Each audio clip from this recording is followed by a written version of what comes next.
سلام اس پر کہ اسرار محبت جس نے سمجھائے، سلام اس پر کہ جس نے زخم کھا کر پھول برسائے۔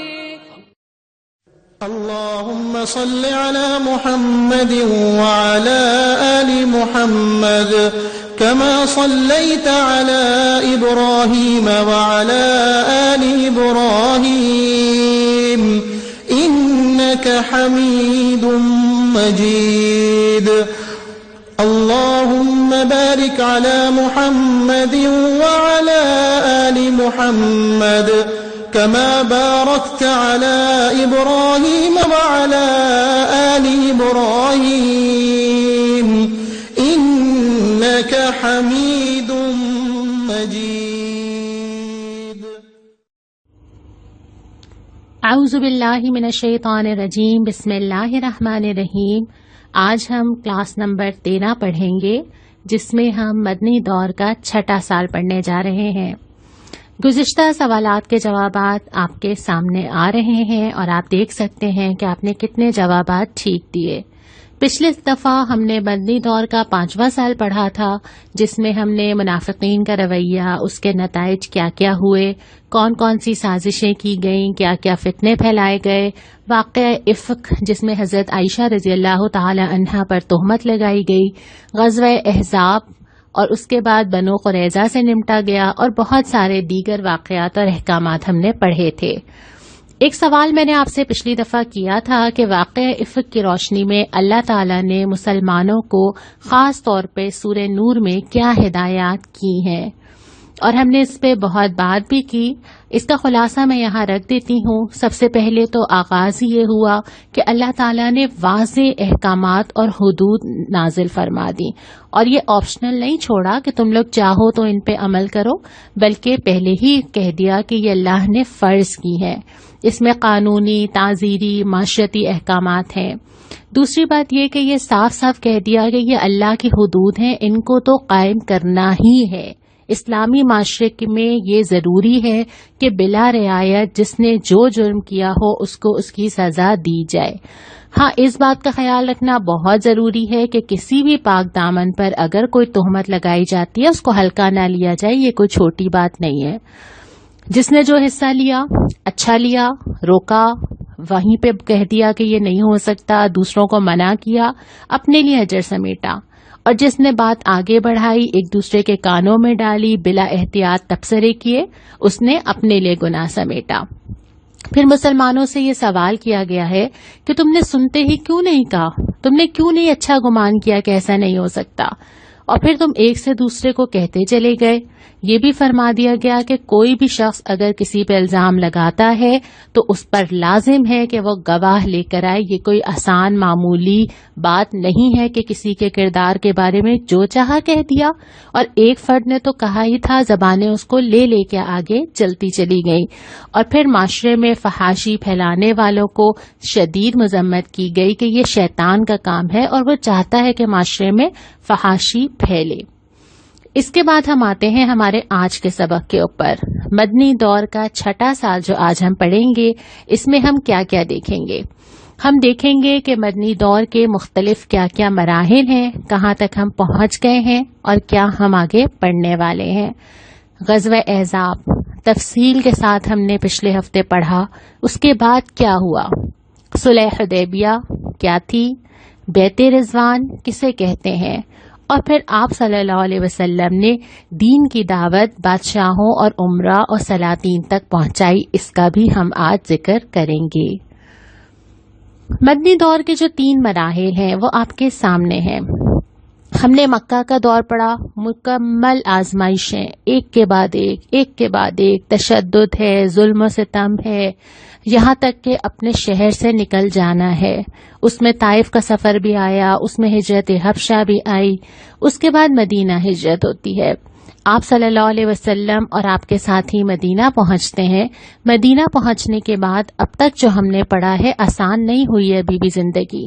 ابھی دین کے لیے آزمائشیں دینے کا، اپنے ایمان کو ثابت کرنے کا وقت چلتا چلا جا رہا ہے، اور کتنے سال ہو گئے اب تک ہم نے جو پڑھے ہیں؟ 18 سال. 18 سال زندگی کا کتنا بڑا حصہ ہوتے ہیں نا. اللہ تعالیٰ نے اچھی طرح جانچ لیا، پرکھ لیا، ہر طرح کی آزمائش میں ڈالا، پھر جا کے جو ہے وہ تاریخ کروٹ لیتی ہے. لیکن انسان کو نہیں معلوم ہوتا کہ 2 سال ہوں گے، 4 سال ہوں گے، 10 ہوں گے یا 20 سال ہیں، یا اللہ تعالیٰ ہماری زندگی میں کتنے سال ہمیں آزماتا رہے گا اور پھر وقت بدلے گا. جو پہلا مرحلہ تھا جو ہم نے مکمل اب کر لیا ہے آج، یہ تقریباً 5 سے 6 سال کا تھا، جس میں ہجرت کے بعد پھر آپ نے سارا تسلسل دیکھا. غزوہ بدر بھی آئی، غزوہ احد بھی آئی، غزوہ احزاب بھی آئی، اور اب صلح حدیبیہ جو آج ہم پڑھیں گے. اس میں آزمائشیں ہیں، فتنے ہیں، پریشانیاں ہیں. اس کے بعد جو دوسرا مرحلہ شروع ہوگا وہ 2 سے 3 سال کا ہے. یہ صلح حدیبیہ سے شروع ہوتا ہے اور پھر فتح مکہ تک چلتا ہے.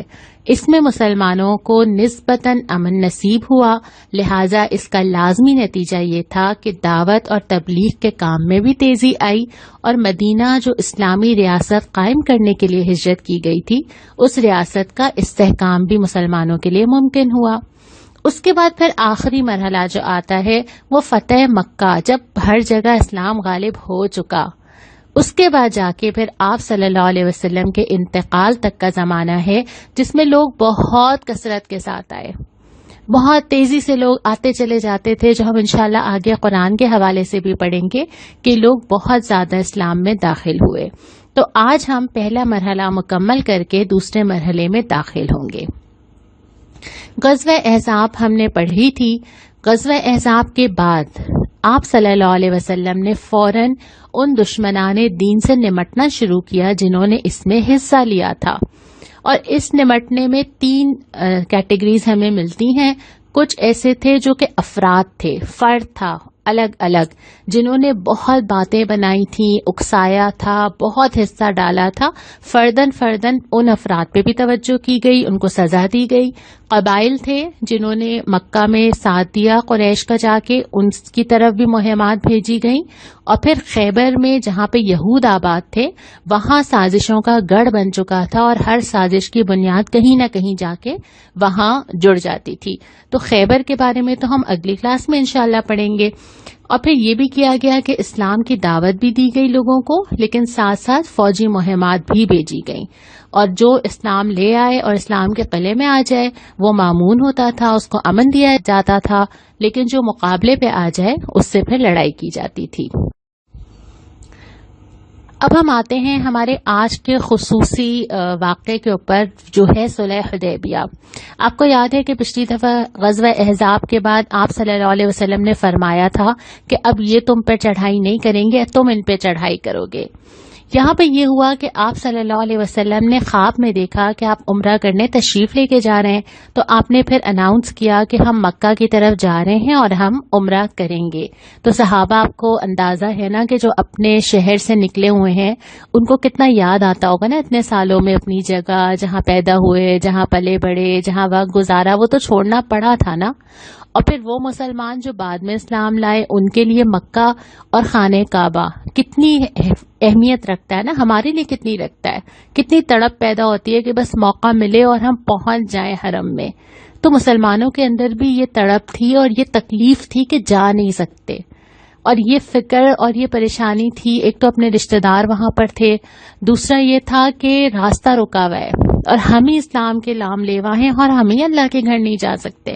تو لوگوں نے بڑے ذوق و شوق سے تیاری کر دی، اور آپ صلی اللہ علیہ وسلم کے ساتھ تقریباً 1500 صحابہ کرام رضی اللہ تعالی عنہم جمع ہوئے. اور ساتھ بہت زیادہ کوئی ہتھیار نہیں لیا گیا، صرف سفر میں عرب کا رواج تھا کہ ایک تلوار رکھ لی، تو انہوں نے وہی ہتھیار ساتھ رکھا.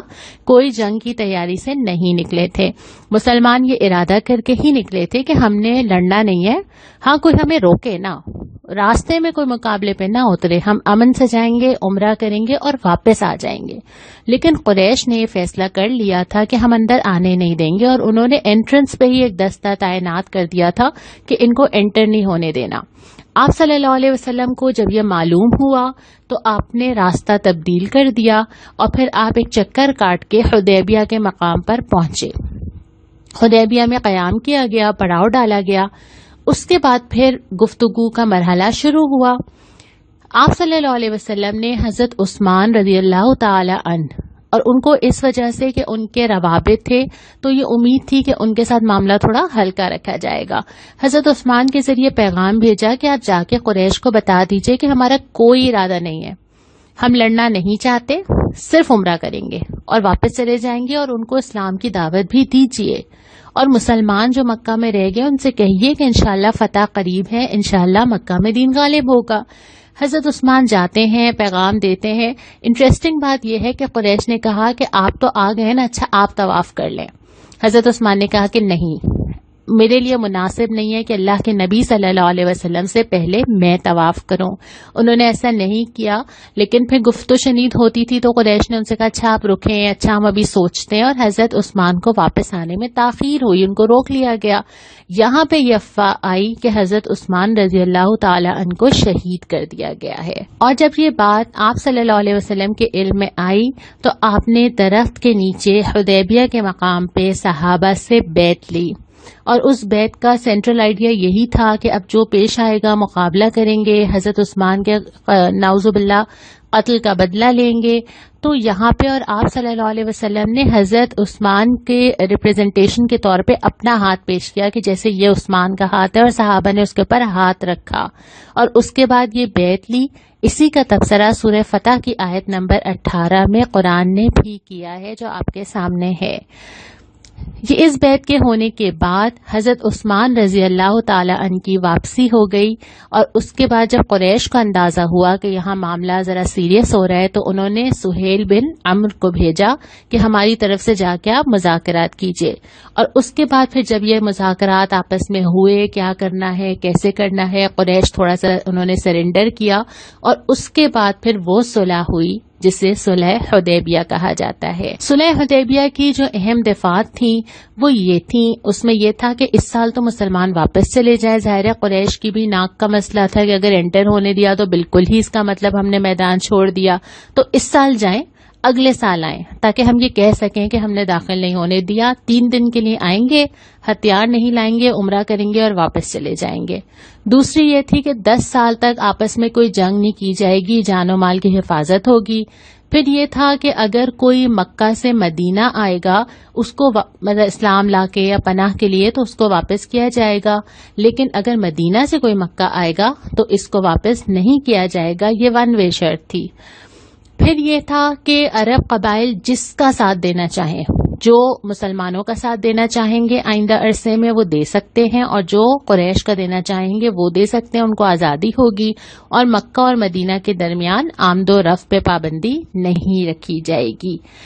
اب جب یہ صلح حدیبیہ ہوئی تو جب مسلمانوں کے علم میں آیا کہ اب تو ہمیں واپس جانا ہے، بڑی امیدوں سے نکلے تھے، احرام باندھا تھا، عمرہ کرنا تھا، کتنی دل پہ چوٹ پڑی ہوگی نا، ہمیں تو کسی کا ویزا نہ لگے، ہم نے ارادہ کیا ہو، کوئی بھی وجہ ہو، ابھی ان حالات میں جن لوگوں نے جانا تھا اور ویزے لیے ہوئے تھے لیکن فلائٹس کینسل ہوئیں، جو لوگ کسی بھی وجہ سے نہیں جاتے، جب آپ کوئی فیلنگ ہوتی ہے بلاوا نہیں تھا شاید، قسمت میں نہیں ہے شاید، دل کی کیسی کیفیت ہوتی ہے، اور وہ تو پورا مدینہ سے احرام پہن کے سفر کر کے مکہ تک پہنچے تھے، شدید رنج کا عالم تھا، اتنے اداس ہوئے کہ واپس چلے جائیں، بغیر طواف کے واپس چلے جائیں، ظاہر دل پہ بہت چوٹ لگی۔ اس کے بعد یہ تھا کہ کیوں مانیں ان کی بات، لڑ کے داخل ہو جائیں، کیوں دبیں، کیوں صلح کریں، ایک یہ والی فیلنگ تھی نا کہ اچھا ہم تو دب کے واپس جا رہے ہیں۔ اور اسی وجہ سے جب یہ آپ صلی اللہ علیہ وسلم نے فرمایا بھی نا کہ احرام کھولنا ہوگا تو صحابہ نے تاخیر کی، ایک شوق کی سی کیفیت تھی۔ تو اس کے بعد حضرت ام سلمہ رضی اللہ تعالی عنہا جو اس سفر میں ساتھ تھی، انہوں نے آپ صلی اللہ علیہ وسلم کو مشورہ دیا کہ آپ احرام کھولیے، سب لوگ خود ہی فالو کریں گے، اور پھر یہی ہوا، لیکن ظاہر ہے لوگ رنجیدہ تھے۔ اچھا اس وقت جب یہ غم کا عالم تھا، قرآن نے تبصرہ کیا انا فتحنا لک فتحا مبینا، ہم نے آپ کو کھلی فتح عطا کر دی ہے۔ کیسی فتح؟ اگر ہم ان حالات میں ہوتے، اتنے کوشچنز ہوتے، اتنی الجھنیں ہوتی کہ کیوں بھائی، کس لیے، ہمیں تو فتح نظر نہیں آ رہی، یہ تو ہم سرنڈر کر چکے۔ انسانی آنکھ جو دیکھتی ہے حقیقت اس سے بہت ڈفرینٹ ہوتی ہے۔